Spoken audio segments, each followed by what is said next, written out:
Olá, meus queridos alunos do Colégio Militar de Manaus, do segundo ano. Estamos mais uma vez aqui no AVA, Ambiente Virtual de Aprendizagem do Colégio Militar de Manaus. E nós vamos ver agora a segunda parte do Barroco. Vamos ver o Barroco juntamente com a outra faceta do Barroco, que chamamos de Rococó, ok? Muito bem, vamos lá. Então, o Barroco, como nós já vimos na primeira aula, o Barroco ele surge após o Renascimento. Ele surge como uma oposição ao Renascimento. E esse Barroco nasce da própria Igreja Católica, né? A própria Igreja Católica, como já vimos, tudo isso. Coloquei exatamente para ficar mais compreendido para você, meu querido aluno, minha querida aluna. Então, verificamos que a Igreja Católica, para ela pegar de volta, digamos assim, o poderio teocêntrico que ela teve durante toda a Idade Média e que agora, na Idade Moderna, sofreu essa baixa, digamos assim, devido ao Renascimento, o Renascimento que vem com as características da Grécia Antiga, do conhecimento clássico greco-romano, do Renascimento que traz a junção da arte com a ciência, a arte matemática, biologia, história, anatomia, enfim, todas as artes, a geometria e todas as ciências em conjunto. Desenvolve-se a escrita, a literatura. No Renascimento surge, em 1455, a imprensa de Gutenberg. E, portanto, o Renascimento que traz o humanismo, o antropocentrismo, né? Mesmo a Igreja não indo de contra e sendo a principal mecena desse Renascimento, ela, assim que ela pode, ela vai tentar fazer uma arte, que é o Barroco, uma arte de contra-reforma. Que reforma? Contra que reforma? A reforma protestante, porque o Renascimento, com seu empenho de que todos deviam ter o conhecimento, né? A filosofia humanista do Renascimento, ela era muito favorável aos pensamentos da reforma protestante. Então, essa parte a Igreja Católica não gostava muito, não.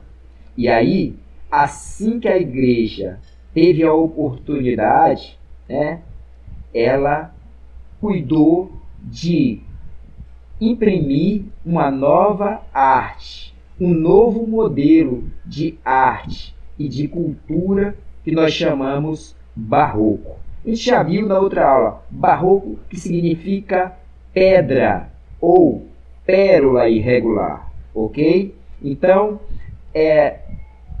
a contra-reforma protestante do catolicismo vai fazer nascer o Renascimento. Assim como nós falamos também, né, o Barroco ele vem já de forma diferenciada em oposição à razão do Renascimento, né? Como colocamos aqui, a gente já falou isso em aulas anteriores. O Barroco exaltação dos sentimentos, religiosidade, expressa de forma dramática, intensa, procurando envolver emocionalmente as pessoas. No Barroco, acontece uma retomada do espírito místico da Idade Média, espécie de ressurgimento da visão teocêntrica do mundo.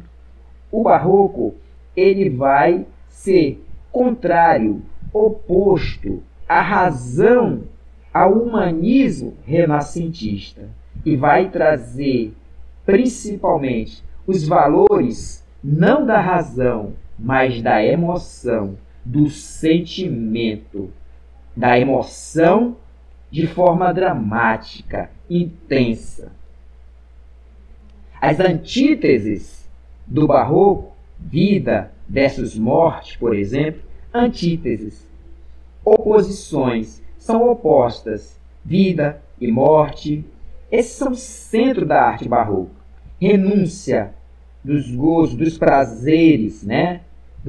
De se utilizar, de usufruir dos prazeres da vida. Pecado versus salvação, né? O pecado persegue o barroco, né? O claro e escuro, ou lá do italiano, chiaro e escuro, o sagrado e o profano. Muito bem, mas nessa segunda parte, nós vamos ver mais a parte visual do barroco. Aí depois nós vamos para uma parte singular do barroco que chamamos de rococó. Ok. Temos aqui a morte da Virgem de Caravaggio. Eu não ia nem colocar mais Caravaggio, porque nós vimos na aula anterior. Mas o Caravaggio é tão fantástico, ele é tão importante no barroco, que não tem como deixar ele fora de uma aula sobre o barroco. Então nós temos aqui, né, a morte da Virgem de Caravaggio em 1606. Veja esse quadro. Veja que nós verificamos as diagonais. Lembra? O barroco é assimétrico, diferente do Renascimento. E para ele ser assimétrico, ele traça diagonais. A formação contextual é diagonal, ok?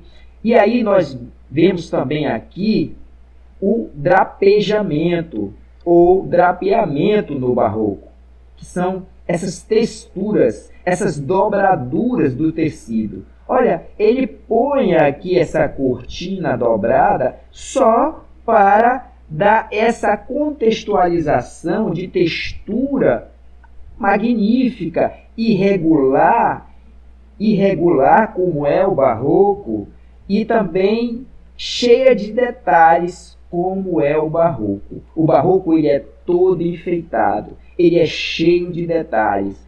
Veja que tem muitas pessoas aqui, os apóstolos chorando pela morte da Virgem. Mas é interessante, os quadros de Caravaggio, ele sempre trabalha com modelos vivos, né? Talvez ele tenha sido o criador primeiro do modelo vivo de forma de dramaturgia, de forma de cinema, porque ele pegava essas pessoas aqui do meio popular, simples, diferente dos outros pintores, que pintavam o clero, que pintavam o alto clero, que pintavam a aristocracia, que pintavam os monarcas. Ele não. Caravaggio, talvez para menosprezar os mais poderosos mesmo, ele pega pessoas das ruas, pessoas simples, bêbados, vagabundos, prostitutas, ou pessoas normais, pessoas pobres, mas honestas, sem nenhum problema. Mas ele pegava pessoas simples. E é interessante nesse quadro. Esse quadro aqui, você vê a Virgem Maria, né? Na verdade, dizem que esse quadro... Opa, passou aqui um pouquinho. Dizem que esse quadro, o Caravaggio, de propósito, pegou para fazer a Virgem Maria. Esse quadro era para o clero, esse quadro foi a pedido de um bispo. E esta mulher que foi o modelo é uma prostituta. Então, veja, o Caravaggio, de propósito, ele pega uma pessoa como uma prostituta para representar, claro, né? Talvez isso não é nenhum demérito, não é nenhuma para a Virgem Maria, as pessoas simples e humildes, tenho certeza, mas é lógico que o clero ia gostar muito dessa comparação. Ainda mais nessa época de Inquisição, de Tribunal de Santo Ofício. E tem mais, você vê que parece que ela está inchada, olha. E é verdade. Segundo a lenda que conta este quadro, ela está inchada mesmo, porque o Caravaggio aproveitou o modelo de uma mulher morta de verdade. E ela havia morrido por afogamento. Por afogamento. E aí, a Virgem, aqui na verdade, ela está inchada mesmo. Ele aproveitou para fazer. Então, veja bem, quando o bispo chegou para receber esse quadro, a senhora aqui, modelo, né, a defunta, coitado, ela era reconhecida, ela era conhecida no local. Então, é claro, o bispo soube que se tratava de uma mulher, né, uma prostituta, dentro desse sentido. E não gostou muito dessa comparação. Mas esse é o Caravaggio, sempre colocando as suas imagens e a luz, o claro e escuro, e a luz, o Caravaggio, como falamos na aula anterior. A luz de Caravaggio funciona como a luz colocada por um diretor de fotografia, a luz colocada por um diretor cinematográfico. Ele põe a luz na pessoa ou nas pessoas que ele acha mais importante. Ele põe a luz como quem está fotografando ou fazendo uma imagem de filme, e não seguindo a luz natural. Se tivesse uma janela aqui, a luz viria daqui. Caravaggio pouco importa essa janela com a luz natural. A luz de Caravaggio vai ser sobre qualquer pessoa. E olha aqui, nós temos Judite e Holofernes, né? O general Holofernes aqui. Essa história a gente já contou lá no Renascimento, né? Contou lá no Renascimento do quadro do Sandro Botticelli. Sandro Botticelli. Então, a Judite, a judia, né? Judite, a judia e a sua serva. Judite descobre que o general babilônico vinha para destruir outro general judeu, e Judite, ela seduz e faz o general babilônico beber vinho, e ele se apaixona e perde literalmente a cabeça. Veja a dramaticidade do quadro de Caravaggio. Outro, para encerrar o Caravaggio. Veja como a luz do Caravaggio emana, sai de onde ele quer, e não da forma natural. Veja o menino Jesus. É ele a figura mais importante. Depois a Virgem Maria. E veja bem, ele parece uma lâmpada de LED. A luz sai dele. A luz sai dele, e não a luz natural, né? Então, veja que parece até uma escultura de tanta perfeição e iluminação do Caravaggio. Outro temos aqui do Tintoretto, outro que nós já conhecemos também. O Tintoretto faz a dramaticidade e as fisionomias do quadro, né? Veja, também temos diagonais, ok? Mas, como vimos na aula anterior, o Tintoretto, ele expressa a fisionomia, digamos assim, não pelo rosto das pessoas, mas pelos movimentos que elas fazem.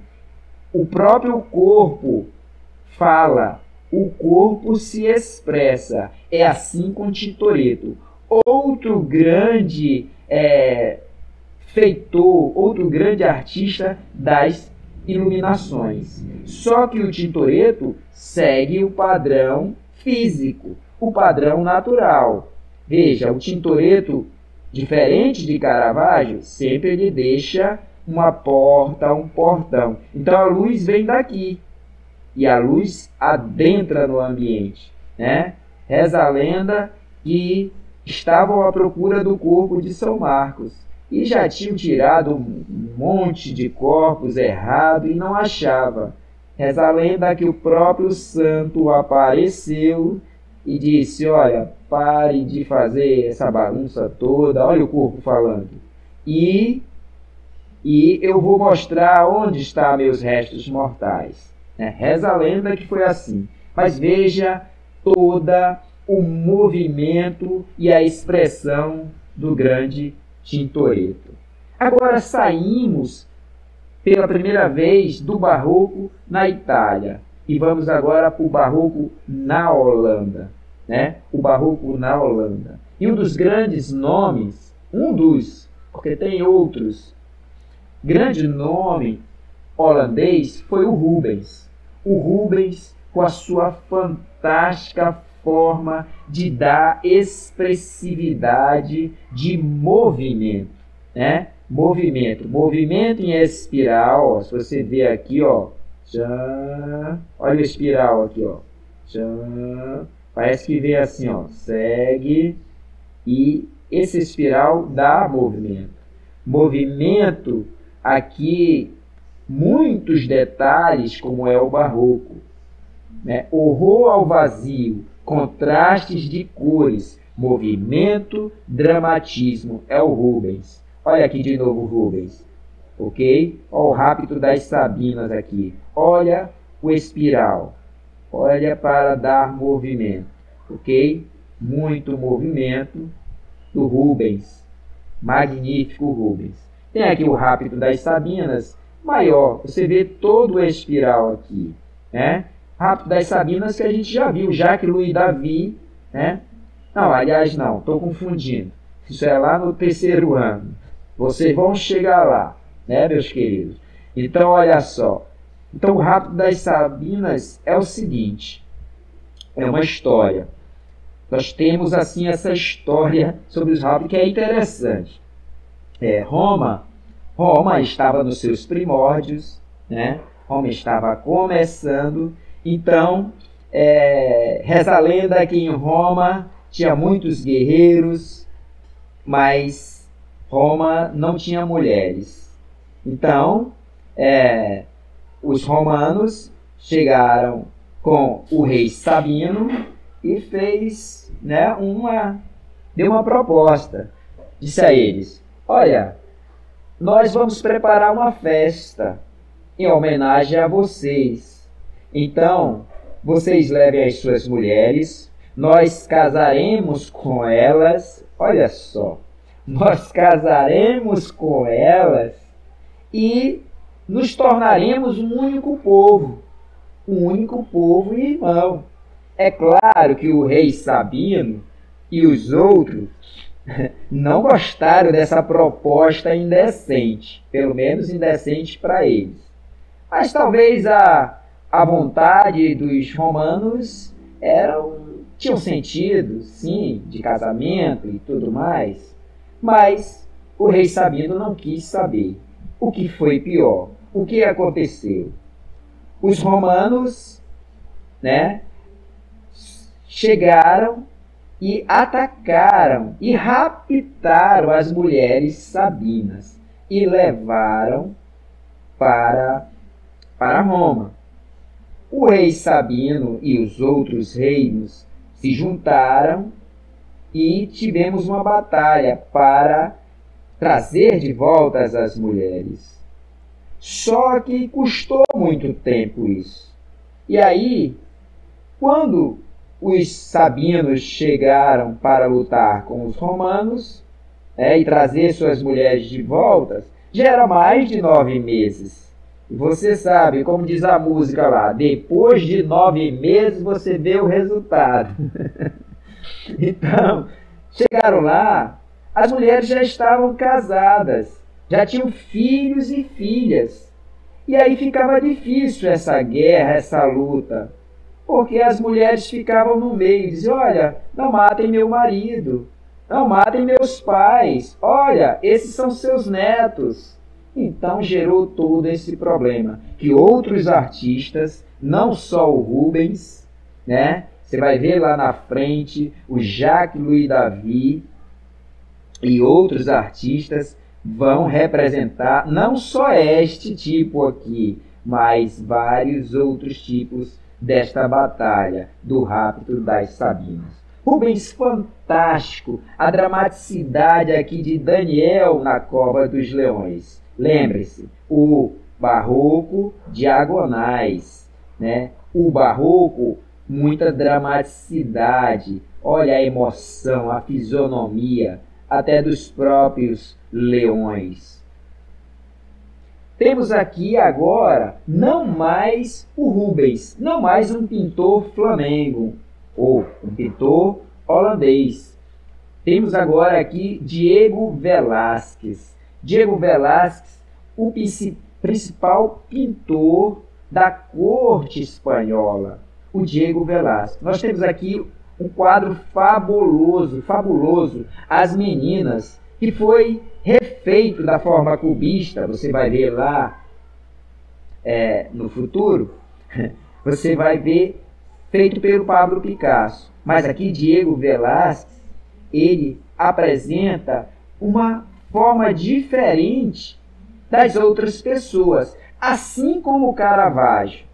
Temos a infanta aqui, a princesinha, e temos aqui a Anã, né? Sempre nas cortes tínhamos anões que cuidava das pessoas, de brincar com os infantes, com as pequenas princesas, os pequenos príncipes, né? Mas quase sempre as amas, né, as damas de companhia, nem sempre, e principalmente aqueles que brincavam, eram gente simples e não eram representados no quadro. Mas Diego Velázquez põe essas pessoas simples no seu quadro, né?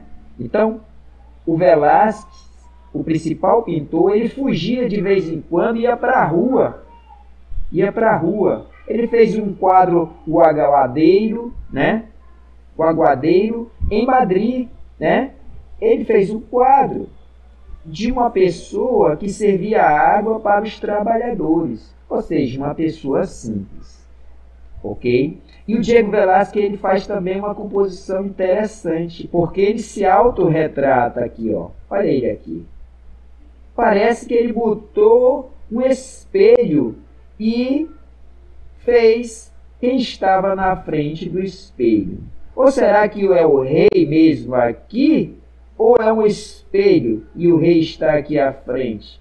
Ou será que mesmo um quadro? Ou ainda é um espelho?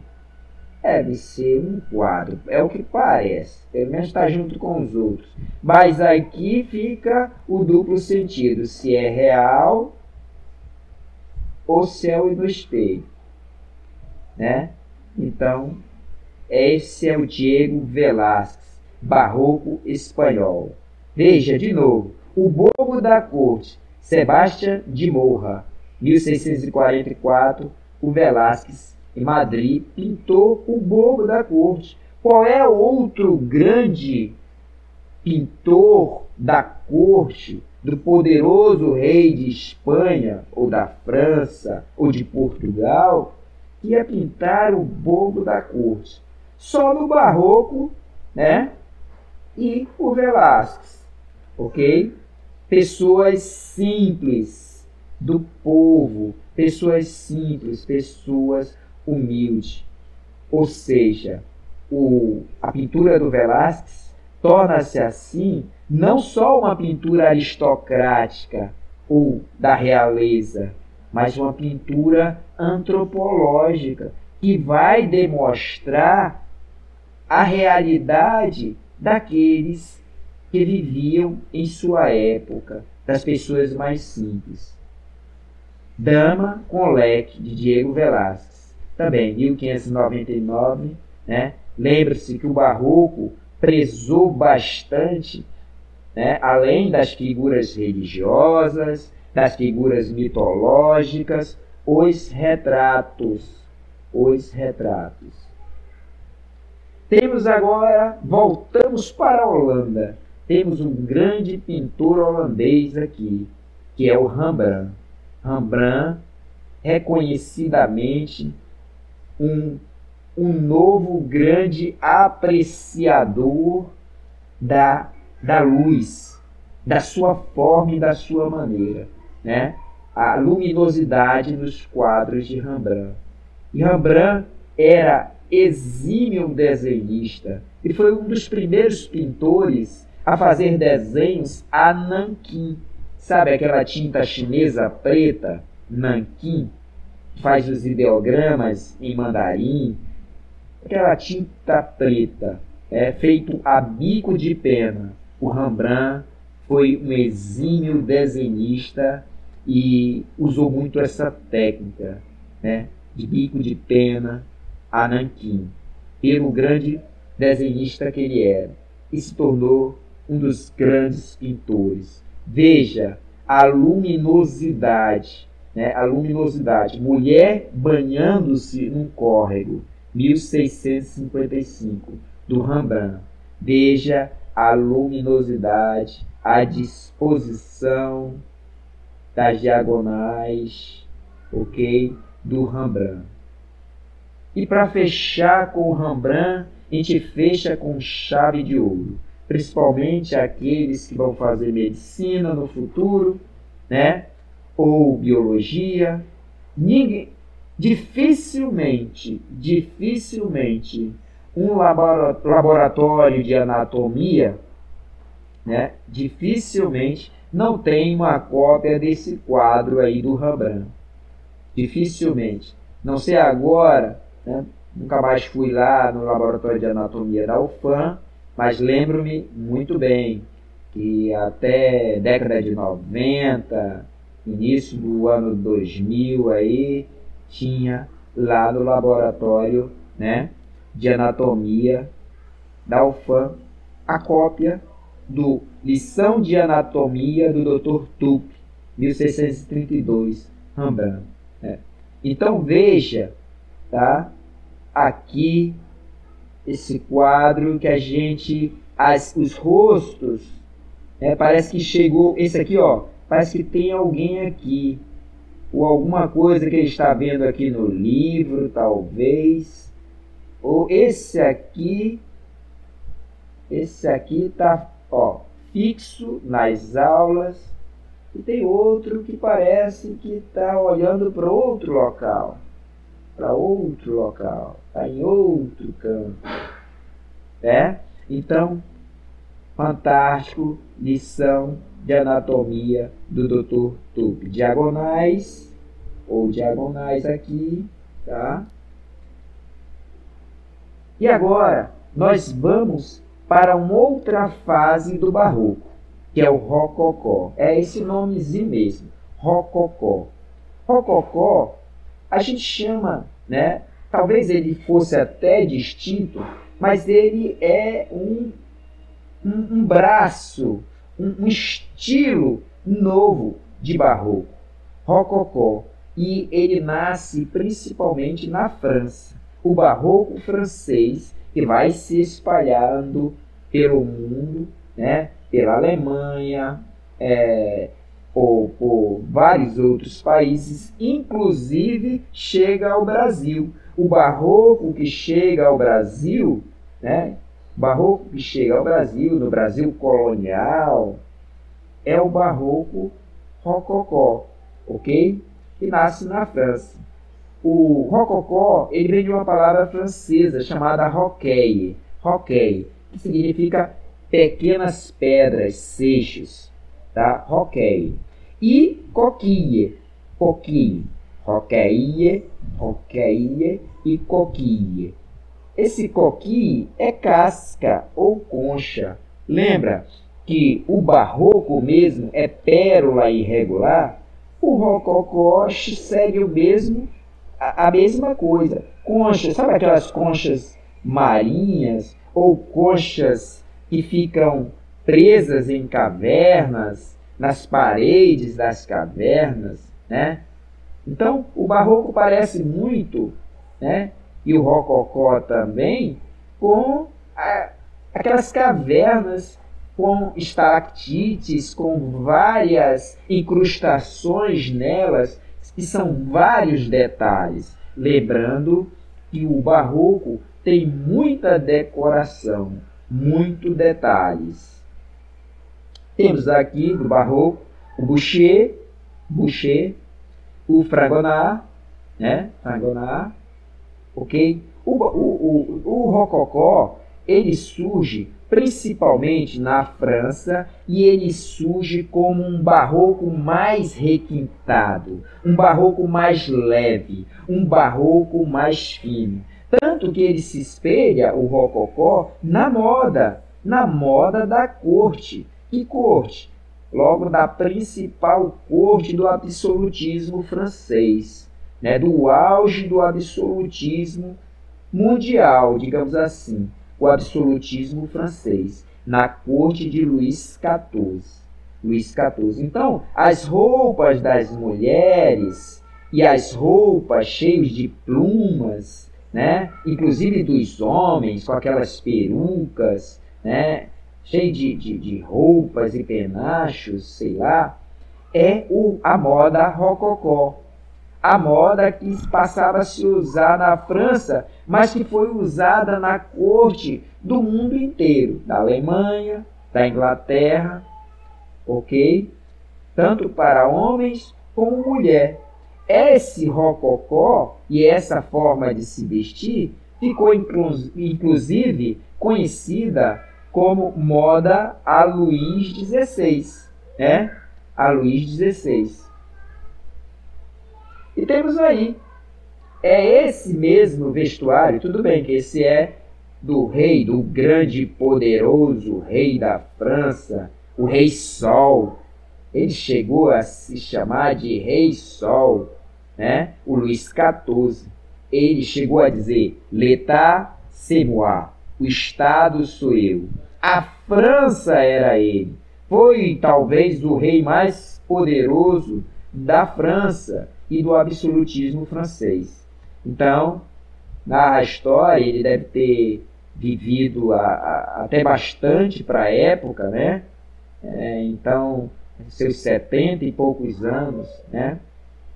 Dizem aí que talvez Luís XIV tenha tomado em todos os seus 70 e poucos anos 10 banhos. 10 banhos. Por aí, né? E ele criou a principal modelo da arquitetura rococó, da arquitetura barroca rococó. E o rococó, ele foi, como eu já disse, olha a moda aqui, a Luís XVI, olha, esses babados, essas formas de vestir, cabelo de verdade ou peruca, ok? Esse é o rococó na moda. Mas outra fonte foi a arquitetura. A arquitetura rococó foi glamurosa, como o Palácio de Versalhes. Olha o Palácio de Versalhes. Que coisa maravilhosa, o Palácio de Versalhes, tá? Um dos arquitetos do Palácio de Versalhes teve mais de um, mas um dos principais arquitetos foi o Louis Le Vau. Levou mesmo. É o Louis Le Vau. Então, foi feito a pedido do Luís XIV. Na verdade, aqui próximo a Paris, né? Versalhes fica próximo a Paris. Era aqui um castelo rústico, antigo, um castelo que era o castelo de caça do rei. Então você vê bem que ainda tem florestas por aqui, né? Os arremedos, e tem entradas e saídas aqui para essas florestas. Essas florestas eram o local de caça do rei. E só o rei poderia caçar. Ninguém poderia caçar sem autorização do rei. Caso matasse algum animal nessa floresta, a pena com certeza seria a morte, né? Sem o aval do rei. Veja que como o barroco, o rococó também, ele não se preocupa apenas com a construção, mas preocupa-se também com o que está ao redor das construções. E nós temos aqui bastante praças, né? Tudo urbanizado, com jardins, flores, né? Aqui, flores com essências que exalam cheiros. Mas por que tudo isso? Uma é que o barroco, apesar de ser o rococó, o barroco ele sempre vai visualizar a construção e os seus arredores. O barroco ele vai sempre colocar muros ou arredondados, ok? Ou como está aqui, olha, fachadas, né? Não é aquela coisa simplesmente chapada, reta, ok? E o que acontecia? Aqui em Versalhes, como em Paris, era pantanoso, eram pântanos. Então, como era pântanos, os restos orgânicos exalavam um mau cheiro muito grande, né? Vários igarapés aqui pantanosos exalava mau cheiro muito grande, muito imenso. E aí, por isso, esses jardins repletos de plantas e flores, né? Flores que exalam cheiros, né? Belíssimos, cheiros agradáveis, para combater o outro que se tinha, o outro cheiro que tinha, né? Palácio de Versalhes, ok? Fantástico. Temos aí, ok? Muito bem.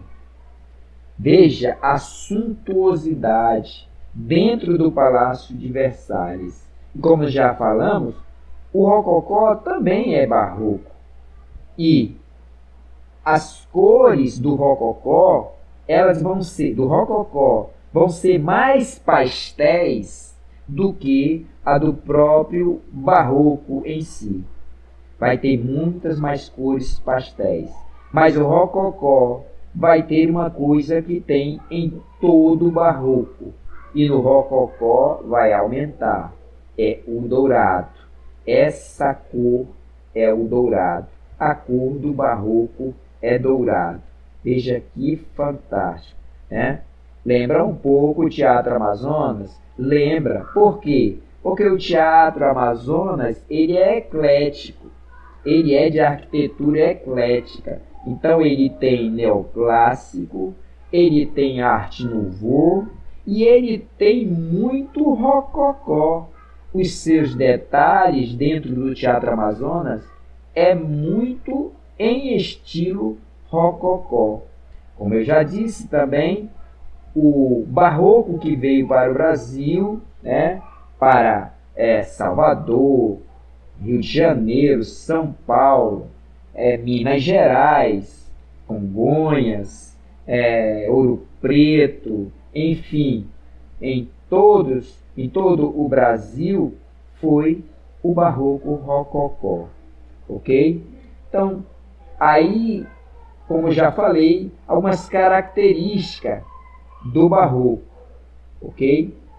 Então, o barroco rococó, ele é elegante, leve, intimista. É um barroco requintado, fino, ok? Então, é principalmente isso. É inevitável que o novo estilo, em muitos aspectos, seja compreendido como continuidade da arte barroca, sobretudo no que se refere ao uso da luz e da sombra, e à disposição dinâmica e circular da composição. O estilo caracterizou-se pelo uso de cores pastéis, como já dissemos, pela identificação elegante e detalhada da ornamentação, que utilizava formas curvas, delicadas, sem dramaticidade barroca, graciosas e assimétricas, porque o rococó é, como o barroco também, assimetria, fugindo dos padrões do Renascimento. Ok, meus queridos? Então, finalizamos aqui mais uma videoaula, tá? Para que você possa conhecer mais sobre a história da arte. Na próxima segunda-feira, nós vamos estar em live pelo Meet, ok? Muito obrigado a todos. Para mim é um prazer cada vez que faço essas aulas e com muita alegria. Brevemente deveremos já estar em nossa sala de aula, ok? Então, até mais. Obrigado a todos e nos veremos. Continue, assista no AVA as nossas aulas. Mesmo que seja live, nós vamos disponibilizar a gravação, sempre das aulas no AVA. Não deixe de visualizá-las também no AVA, para que a gente possa, quando necessário, atribuir uma pontuação de participação. Qualquer dúvida, não deixe de usar o nosso fórum. Sempre vou estar olhando o nosso fórum. Se vocês têm alguma dúvida, você pode colocar lá. Se você quer deixar algum comentário, deixe lá no fórum. Não precisa ser dúvida, basta você participar. Também no fórum nós vamos estar, sempre que necessário, vendo a sua participação através dos nossos relatórios. Ok? Muito obrigado. Até mais.